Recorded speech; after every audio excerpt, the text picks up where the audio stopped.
कैसे हैं आप लोगों की पढ़ाई कैसी चल रही है। आशा करता हूँ आप लोग बहुत बढ़िया से पढ़ाई कर रहे होंगे। आज हम लोग डिस्कस करेंगे क्लास 10th का ज्योग्राफी का चैप्टर नंबर 4 एग्रीकल्चर। ठीक है, तो जिन बच्चों ने चैनल को सब्सक्राइब नहीं किया है आप लोग सब्सक्राइब कर लीजिएगा और हमारे साइट पे विज़िट कर सकते हैं www.fullexpand.com। जो भी चैप्टर कंप्लीट करते हैं हम लोग उसके एक्सरसाइज के आंसर को हम साइट पे अपलोड कर देते हैं ताकि आप लोग टाइमली अपनी तैयारी कर सकें। ठीक है, अब हम एग्रीकल्चर के बारे में पढ़ेंगे। जैसा कि आप लोगों को पता है कि इंडिया जो है एग्रीकल्चरल कंट्री है। ठीक है, अप्रॉक्सीमेट 2/3 ऑफ पॉपुलेशन इसमें इंगेज्ड है। ठीक है, लगभग 2/3 पॉपुलेशन इंगेज्ड है। Agriculture is a primary activity और ये हमारा कंट्री का जो है ये मेन एक्टिविटी है which produces most of the food that we consume. मतलब कि हमारे पॉपुलेशन के हिसाब से जितने भी मैक्सिमम जो फूड प्रोडक्शन है हम अपनी रिक्वायरमेंट अपने कंट्री से ही करते हैं। सीरियल्स वगैरह हो गया, ग्रेन्स हो गए, जितने पल्सेस हो गए, स्पाइसेस हो गए, टी, कॉफ़ी, ये सब मैक्सिमम चीज़ें जो है हमारे यहाँ उगाई जाती है थ्रू एग्रीकल्चर। ठीक है, और जो है ये कुछ ऐसे रॉ मटेरियल भी प्रोड्यूस करते हैं एग्रीकल्चर जो कि अलग अलग इंडस्ट्री के लिए इम्पॉर्टेंट है।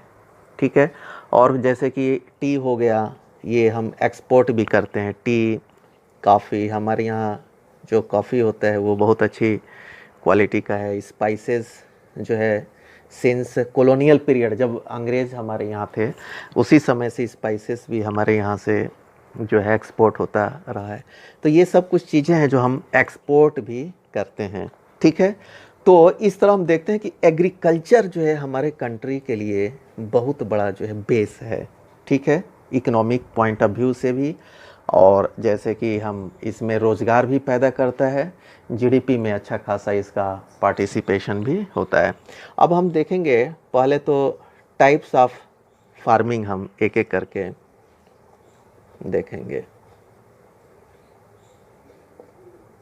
टाइप्स ऑफ फार्मिंग, तो ये एग्रीकल्चर जो है बहुत पुराने समय से ही चला रहा है। जैसे कि मैं पूछा है age old economic activity in our country over these years cultivation method have changed. पहले जो मेथड यूज होता था और आज के मेथड में थोड़ा सा चेंज हो गया है। करेक्ट, जो फिजिकल इन्वायरमेंट के हिसाब से, टेक्नोलॉजिकल हाउ टू नो, मतलब कि हमारे पास कुछ लेटेस्ट टेक्नोलॉजी भी आ गए हैं जिसका हम यूटिलाइज करते हैं। एंड सोशियो कल्चर प्रैक्टिसेस जो है चेंज हो गई है पहले से। तो ये जो है चेंजिंग पे, ये जो हमारा आज का फार्मिंग का चेंजिंग है इसके कुछ रीजंस हैं। और farming varies from subsistence to commercial type. पहले क्या था, पहले हम जीवन निर्वाह के लिए जो है इसको अपने खाने पीने के लिए, अपने जो है जीवन निर्वाह करने के लिए इसको करते थे। लेकिन अब जो है कमर्शियल भी करते हैं, जैसे कि हम उससे ज़्यादा जो है पैसा बनाने की कोशिश करते हैं। At present in different parts of India the following farming system are practised. अब जो है एक एक करके हम देखेंगे कि इंडिया में कितने तरह के फार्मिंग जो है प्रैक्टिस होते हैं। तो पहला है आपका प्रिमिटिव। प्रिमिटिव सबसिस्टेंस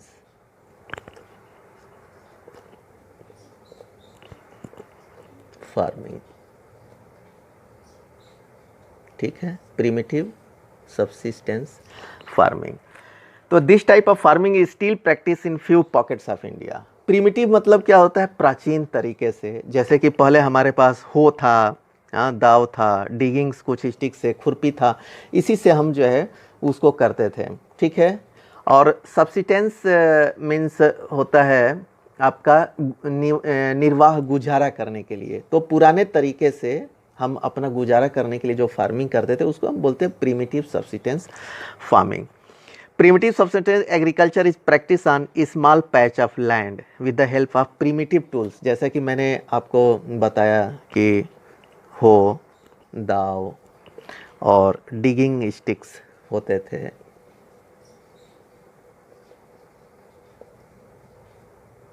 खुरपी होती थी,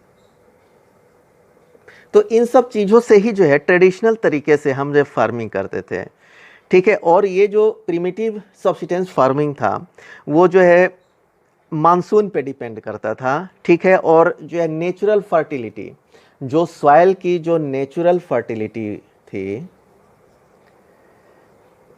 उस पे डिपेंड करता था। हम ऊपर से कोई भी जो है फर्टिलाइजर्स का प्रयोग पहले नहीं करते थे, ठीक है।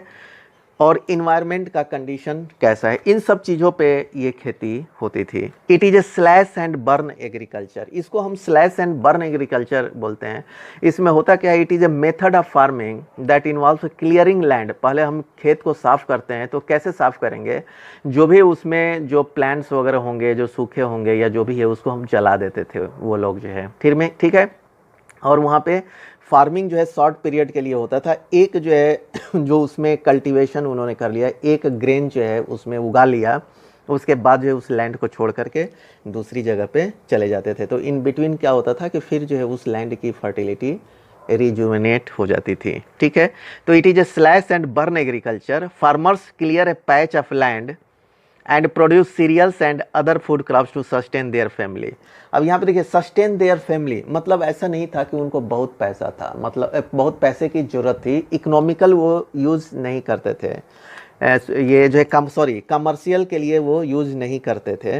वो जो है केवल सस्टेन अपनी फैमिली को जो है खाने पीने के लिए जितना मिल जाता था उसी के लिए वो करते थे, ठीक है। इसके लिए जो है when the soil fertility decreases the farmer shift and clear A fresh patch of land for cultivation. और जब वहाँ की फर्टिलिटी कम हो जाती थी तो वो दूसरे जगह पे चले जाते थे और उसको छोड़ देते थे। This type of shifting allows nature to replenish the fertility of the soil through natural process. उसमें होता क्या है कि अगर एक खेत में आपने कुछ क्रॉप्स को उगा लिया, ठीक है, उसके बाद जो है कंटिन्यूस नहीं करके अगर उसको एक साल के लिए छोड़ दिया जाए तो ड्यू टू नेचुरल प्रोसेस जितने भी उसके फर्टिलिटी जो है गए होंगे, जो उसके न्यूट्रिएंट गए होंगे वो वापस आ जाते हैं ड्यू टू नेचुरल प्रोसेस, ठीक है। Land productivity in this type of agriculture is low, ठीक है, as the farmer does not use fertilisers or other modern inputs. तो इसमें जो एक अलग से कोई भी फर्टिलाइज़र या मॉडर्न जो है इनपुट यूज़ नहीं करते हैं, जो लेटेस्ट टेक्नोलॉजी हमारे पास है। This is known by different names in different parts of the country.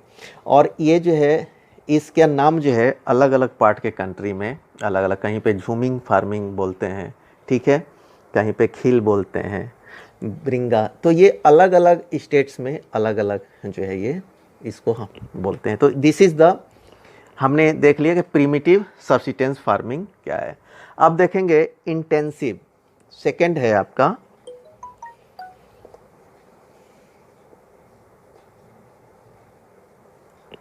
Intensive subsistence.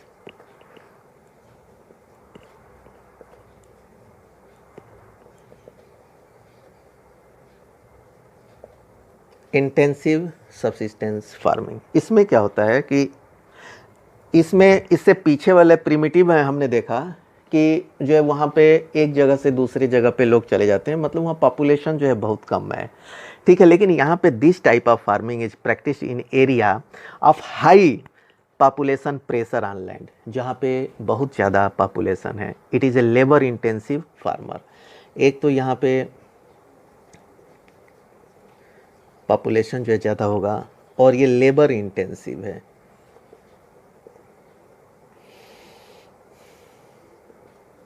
Labour intensive का मतलब क्या हुआ कि इसमें बहुत ज़्यादा जो है लेबर्स की ज़रूरत पड़ती है। लेबर इंटेंसिव फार्मिंग है where high doses of biochemical inputs, और यहाँ पे जो है बायोकेमिकल्स बहुत ज़्यादा प्रयोग होता है एंड इरिगेशन भी हमें करना पड़ता है। Is use for obtain higher production. Higher production और हायर पॉपुलेशन को डिमांड पूरा करने के लिए जो है ये हमें कि biochemical inputs and modern technology का यूज करना पड़ता है। दो, अब इसमें प्रॉब्लम्स क्या होता है, दो द राइट ऑफ इनहेरिटेंस। अब राइट ऑफ इनहेरिटेंस क्या है,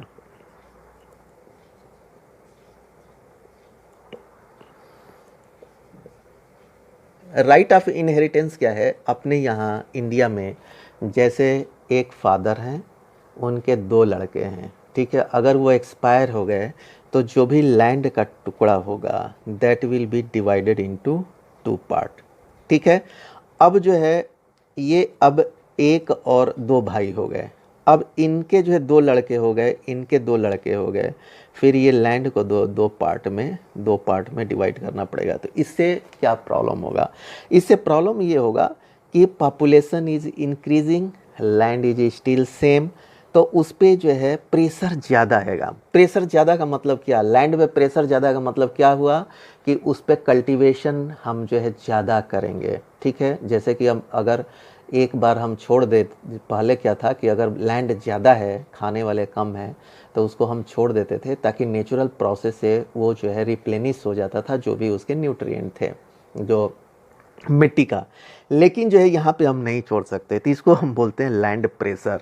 the division of land among successive generation has rendered land holding size uneconomical. ठीक है, the farmers continue to take maximum output from the limited land. अब इस limited land से ही हम maximum output लेने की कोशिश करेंगे। ठीक है, क्यों ऐसा होता है? Due to absence of alternative source of livelihood. गांव वगैरह में क्या है कि खेती के अलावा जो है और कोई अल्टरनेट सोर्स नहीं होता है, तो इसी से लोग खेती करके अपना लाइवलीहुड चलाते हैं। Thus there is a enormous pressure on the agriculture land. जैसे कि मैंने बताया कि अब इसमें जो है बहुत ज़्यादा इनॉर्मस प्रेशर जो है हो जाता है। ठीक है, तो ये जो है एक प्रकार की फार्मिंग है जिसको हम इंटेंसिव सब्सिस्टेंस फार्मिंग बोलते हैं। थर्ड पे हम आ जाते हैं कमर्शियल फार्मिंग।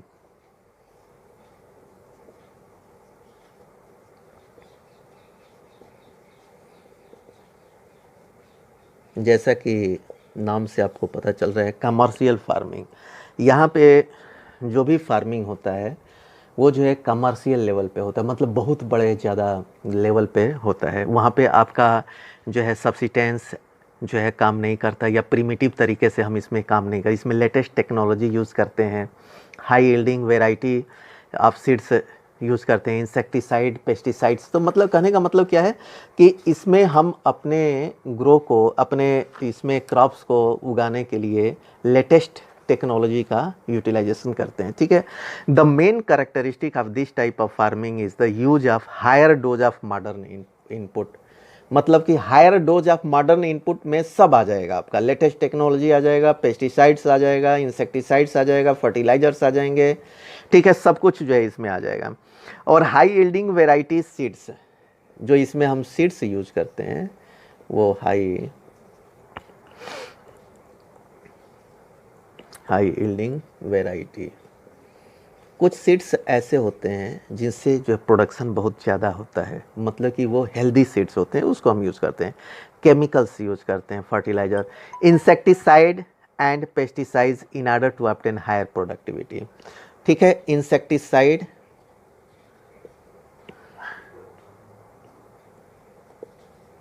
एंड पेस्टिसाइड दोनों में स्लाइटली डिफरेंस है, दोनों कीड़े के मारने में काम आता है, बट जो है insecticide are just one type of pesticides. ये जो है एक पर्टिकुलर कीड़े के लिए, या जो है वन टाइप ऑफ पेस्टिसाइड्स है स्पेशली फॉर इंसेक्ट के लिए, जितने भी कीड़े वगैरह हैं उसके लिए है। लेकिन पेस्टिसाइड्स में सब कॉमन है।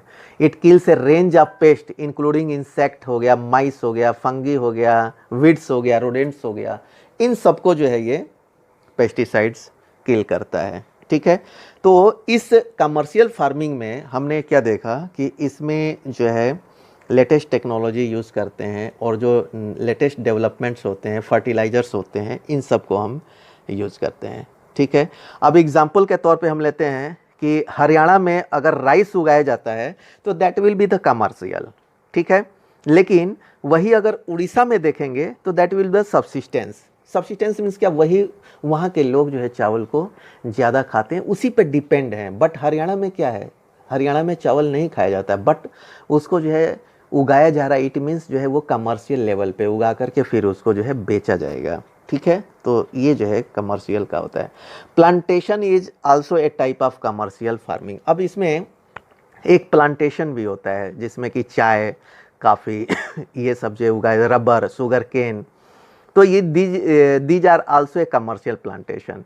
इसमें जो है एक सिंगल ही क्रॉप जो है लार्ज एरिया में उगाया जाता है। सिंगल क्रॉप, जैसे मान लीजिए टी हमने ले लिया, शुगर केन ले लिया, ठीक है, ये लार्ज एरिया में उगाया जाता है, ठीक है। और इसमें जो है over a large tracts of land using capital intensive input, और इसमें बहुत ज़्यादा जो है कैपिटल भी लगता है, पैसा लगता है, लेबर्स लगते हैं, क्योंकि जितने भी अगर आप हाई यील्डिंग वेराइटी यूज़ करेंगे, आप सीड्स वगैरह या insecticide, pesticide, fertilisers, latest technology, labour, तो इसमें जो है आपका कैपिटल भी ज़्यादा लगता है with the help of marginal labour, जैसे कि लेबर्स भी इसमें आते हैं।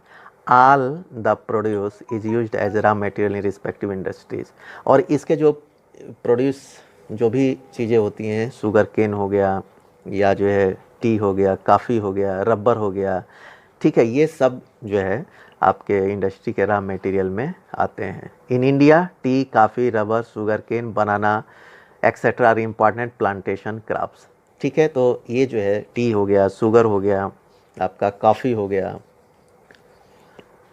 रबर हो गया, ये सब जो है प्लांटेशन जो है इंडिया में उगाए जाते हैं। टी जैसे कि आसाम में एंड नॉर्थ बंगाल में होता है, काफ़ी in Karnataka, and some of the important plantation crop grow in these states, ठीक है, और भी जैसे कि दूसरे प्लांटेशन भी इसमें होते हैं, ठीक है। लेकिन मेन रूप से अगर चाय देखा जाए तो वो आसाम में एंड नॉर्थ बंगाल में होता है, काफ़ी जो है कर्नाटका में होता है। Since the production is mainly for market, और ये जो प्रोडक्शन होता है ये मार्केट के लिए होता है, तो जो भी ये फार्म होते हैं, जो खेत होते हैं, वो वेल कनेक्टेड होते हैं ट्रांसपोर्ट से, कम्युनिकेशन होता है, अच्छा होता है, क्योंकि और इंडस्ट्री में जो भी होती है, प्रोसेसिंग जो इंडस्ट्री होती है वो भी जो है आसपास ही इसमें होती है। तो कहने का मतलब इन सब के लिए जो है वेल प्लान्ड पूरा इंफ्रास्ट्रक्चर हमें चाहिए। जैसे क्या चाहिए, ट्रांसपोर्ट चाहिए, जैसे कि हम लोगों ने इकोनॉमिक्स से पढ़ा था, ट्रांसपोर्ट है इम्पॉर्टेंट है, कम्युनिकेशन है, स्टोरेज है, ट्रेडर्स हैं, ये सब जो है वेल इंफ्रास्ट्रक्चर क्रिएटेड जो है, ये सब चीज़ें हमें चाहिए कमर्शियल फार्मिंग के लिए, ठीक है। तो ये जो है आज के क्लास में हम इतना ही कवर करेंगे। जिन बच्चों ने चैनल को सब्सक्राइब नहीं किया है, आप लोग चैनल को सब्सक्राइब कर लीजिएगा ताकि टाइमली आप लोगों को वीडियो मिलता रहेगा। Okay, thank you.